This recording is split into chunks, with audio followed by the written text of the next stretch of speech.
Romex wiring, also known as non-metallic sheet cable, can be used in the basement of a two-family home located in a flood zone, but only if specific conditions are met. The key factor is whether the basement is considered above ground level and its intended use. According to the National Electrical Code, or NEC, Romex is permitted in basements that are above ground level, meaning they are not prone to flooding and are used only for storage and a garage. These basements should not contain any habitable living spaces such as finished rooms intended for use as bedrooms, living rooms, or kitchens. The NEC Section 300.6 Code provides further clarification. This section addresses accessible attics or underfloor spaces used for storage or similar purposes. It states that where exposed wiring is not likely to be damaged by contact with stored materials, open wiring on insulators or Type NM cable, which is Romex, shall be permitted. However, Romex is strictly prohibited in certain areas of a basement within a flood zone. These areas include spaces below ground level, areas subject to flooding, and habitable living spaces. It is vital to understand these restrictions to ensure electrical safety and code compliance. Several additional considerations are important when using Romex in basements, even those where it's permitted. Firstly, Romex must always be installed in strict accordance with the NEC and all local building codes. This ensures the wiring is properly protected and safe for its intended use. Secondly, all electrical work must be performed by a licensed electrician. A qualified electrician has the knowledge and experience to ensure that the wiring is installed correctly and safely.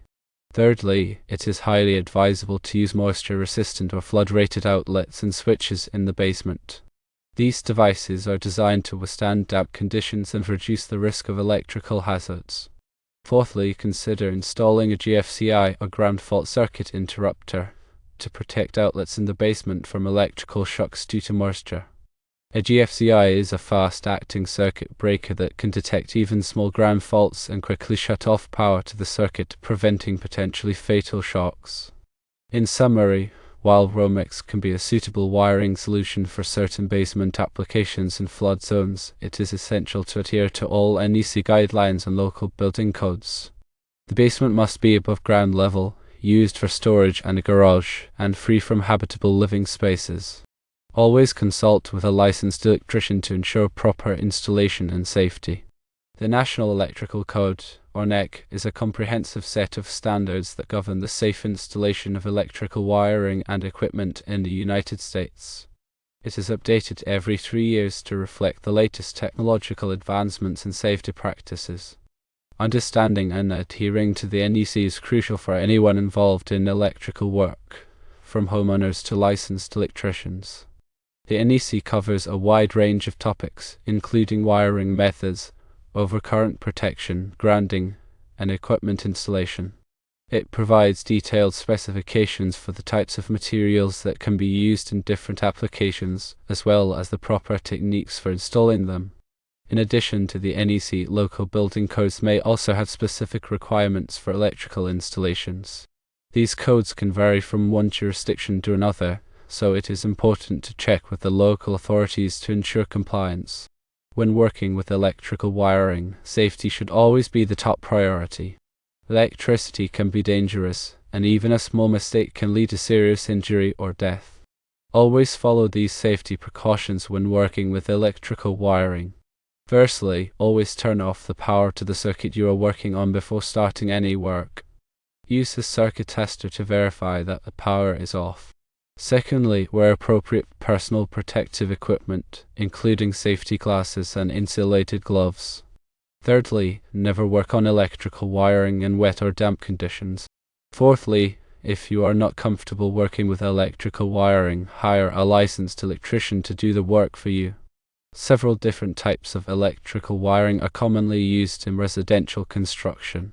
Romex, as mentioned earlier, is a non-metallic sheath cable that is commonly used for branch circuits. It consists of 2 or more insulated conductors wrapped in a plastic sheath. Another type of wiring is THHN, which stands for thermoplastic high heat resistant nylon. THHN is a single conductor wire that is typically used in conduit. Conduit is a metal or plastic pipe that protects the wiring from damage. Copper wiring is the most common type of electrical wiring used in residential construction. Copper is a good conductor of electricity and is relatively resistant to corrosion. Aluminum wiring was used in some homes in the past, but it is no longer recommended due to its tendency to overheat and cause fires. Grounding is an essential part of electrical safety. A grounding system provides a path for fault current to flow back to the source, tripping the circuit breaker and preventing electrical shock. The grounding system typically consists of a grounding electrode, such as a ground rod or a metal water pipe, that is connected to the electrical panel. All metal parts of the electrical system, such as metal boxes and conduit, must be bonded to the grounding system. Overcurrent protection is another important aspect of electrical safety. Overcurrent protection devices, such as circuit breakers and fuses, are designed to protect the wiring from overheating and causing fires. These devices will trip or blow when the current in the circuit exceeds the rated capacity of the wiring. It is important to use the correct size circuit breaker or fuse for each circuit. Using a circuit breaker or fuse that is too large can allow the wiring to overheat and cause a fire. Electrical outlets and switches are also important components of the electrical system. Outlets provide a convenient way to connect electrical devices to the power supply. Switches are used to control the flow of electricity to lights and other devices. When installing outlets and switches, it is important to follow the manufacturer's instructions carefully. Be sure to use the correct type of outlet or switch for the application. For example, GFCI outlets should be used in bathrooms, kitchens, and other wet locations. Electrical panels are the heart of the electrical system. The electrical panel is where the main power supply enters the building and is distributed to the various circuits. The electrical panel contains the circuit breakers or fuses that protect the circuits from overcurrent. It is important to keep the electrical panel clean and free from obstructions. Never store anything in front of the electrical panel. When working on the electrical panel, always turn off the main power supply. Lighting is an essential part of any building.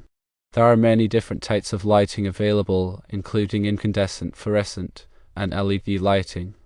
Incandescent lighting is the oldest type of lighting and is relatively inefficient. Fluorescent lighting is more efficient than incandescent lighting, but it contains mercury, which is a hazardous material. LED lighting is the most efficient type of lighting and does not contain any hazardous materials.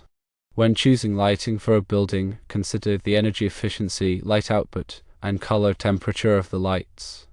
Appliances are an essential part of modern life. Appliances use a significant amount of electricity. When choosing appliances, consider their energy efficiency. Energy-efficient appliances can save you money on your electricity bill. Wiring a two-family home requires careful planning and execution to ensure the safety and functionality of the electrical system. Firstly, determine the total electrical load for each unit. This involves calculating the amperage requirements for all appliances, lighting, and other electrical devices in each unit. Consult the NEC for guidance on calculating electrical loads.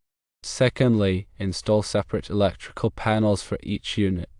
This allows each unit to have its own electrical system, making it easier to manage and troubleshoot electrical issues. Each panel should have sufficient capacity to handle the calculated electrical load for the corresponding unit. Thirdly, run separate branch circuits for each unit. Avoid sharing circuits between units, as this can lead to overloading and electrical problems. Each unit should have its own dedicated circuits for lighting, receptacles, and major appliances. Fourthly, ensure proper grounding for each unit. Each unit should have its own grounding system consisting of a grounding electrode and a grounding conductor connected to the electrical panel. This is essential for electrical safety and to prevent electrical shock. Fifthly, install GFCI protection in required locations. GFCI outlets should be installed in bathrooms, kitchens, and other wet locations in each unit. GFCI protection is also required for outdoor receptacles and receptacles serving countertops in kitchens. Sixthly, use arc fault circuit interrupters, or F-size, for bedroom circuits. ASIs are designed to protect against electrical fires caused by arcing faults. The NEC requires ASIs for bedroom circuits and dwelling units. Seventhly, properly label all circuits. Clearly label each circuit breaker or fuse in the electrical panels to indicate the corresponding circuits. This makes it easier to identify and troubleshoot electrical problems. Eighthly, comply with all applicable codes and regulations. Ensure that all electrical work complies with the NEC and all local building codes. Obtain the necessary permits and inspections to ensure compliance. Ninthly, hire a qualified electrician. The electrical work should be performed by a licensed and experienced electrician. A qualified electrician has the knowledge and skills to ensure that the electrical system is installed safely and correctly. Tenthly, consider future needs. When planning the electrical system, consider future needs such as the addition of new appliances or electrical devices. Install extra circuits or increase the capacity of the electrical panels to accommodate future growth. By following these guidelines, you can ensure that the electrical system in a two-family home is safe, reliable, and meets the needs of the occupants. Remember that electrical work can be dangerous, so always prioritize safety and consult with a qualified electrician if you have any questions or concerns. The NEC provides detailed requirements for the installation of electrical wiring and equipment in various types of buildings and occupancies. It is important to consult the NEC for specific requirements related to the type of building and occupancy you are working on. The NEC also includes requirements for the selection and installation of electrical equipment such as wiring, conduits, boxes, and fittings. Be sure to use the correct type of equipment for the application and install it according to the manufacturer's instructions. In addition to the NEC, local building codes may also have specific requirements for electrical installations. These codes can vary from one jurisdiction to another, so it is important to check with the local authorities to ensure compliance. Obtaining the necessary permits and inspections is also essential to ensure that the electrical work is performed safely and correctly. Permits are typically required for new electrical installations, alterations, and repairs. Inspections are conducted by qualified inspectors to verify that the electrical work complies with the applicable codes and regulations. Electrical safety is paramount when working with electricity. Always follow these safety precautions to prevent electrical shock and fire. Firstly, always turn off the power to the circuit you are working on before starting any work. Use a circuit tester to verify that the power is off. Secondly, wear appropriate personal protective equipment, including safety glasses and insulated gloves. Thirdly, never work on electrical wiring in wet or damp conditions. Fourthly, if you are not comfortable working with electrical wiring, hire a licensed electrician to do the work for you. Proper grounding is essential for electrical safety. The grounding system provides a path for fault current to flow back to the source, tripping the circuit breaker and preventing electrical shock. The grounding system typically consists of a grounding electrode, such as a ground rod or a metal water pipe, that is connected to the electrical panel. All metal parts of the electrical system, such as metal boxes and conduit, must be bonded to the grounding system. Overcurrent protection is another important aspect of electrical safety. Overcurrent protection devices, such as circuit breakers and fuses, are designed to protect the wiring from overheating and causing fires. These devices will trip or blow when the current in the circuit exceeds the rated capacity of the wiring. It is important to use the correct size circuit breaker or fuse for each circuit. Using a circuit breaker or fuse that is too large can allow the wiring to overheat and cause a fire. Electrical outlets and switches are also important components of the electrical system. Outlets provide a convenient way to connect electrical devices to the power supply. Switches are used to control the flow of electricity to lights and other devices. When installing outlets and switches, it is important to follow the manufacturer's instructions carefully. Be sure to use the correct type of outlet or switch for the application. For example, GFCI outlets should be used in bathrooms, kitchens, and other wet locations. Electrical panels are the heart of the electrical system. The electrical panel is where the main power supply enters the building and is distributed to the various circuits. The electrical panel contains the circuit breakers or fuses that protect the circuits from overcurrent. It is important to keep the electrical panel clean and free from obstructions. Never store anything in front of the electrical panel. When working on the electrical panel, always turn off the main power supply. Lighting is an essential part of any building.